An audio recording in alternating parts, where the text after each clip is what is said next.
જી તો હમણાં તુષાર ગાંધીનું એક જે પુસ્તક આવ્યું, જી લેટ્સ કિલ ગાંધી, બહુ જી સરસ એની ચર્ચા છે. ગુજરાતીમાં પણ આવ્યું છે. જો કે પ્રાઇવેટ પ્રકાશન દ્વારા કેયુરભાઈએ પ્રકાશિત કરી છે.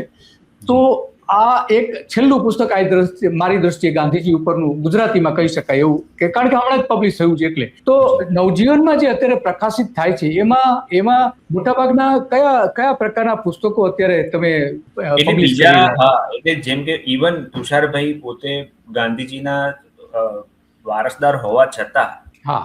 બીજા કોઈ કે ગાંધીજી ઉપર લખેલું અકાઉન્ટ હમ. એ ઇન્ટરપ્રિટેટિવ ડોમેન જ કહેવાય. અને ઓકે. બહુ જ સંશોધન કરીને લખ્યું હોય તો એ અ, ચોક્કસ એક સારો સોર્સ બને, જેવું હા. તુષારભાઈનું પુસ્તક છે, માહિતીનો સારો સોર્સ બને. પણ નવજીવનનું પોતાનો ફોકસ છે તે ગાંધીજીએ લખેલું કન્ટેન્ટ કેવી રીતે બહાર આવે. ઓકે. ઇન્ટરપ્રિટેટિવ ડોમેન એ આપણો નવજીવનનો સેકન્ડરી એજન્ડા છે.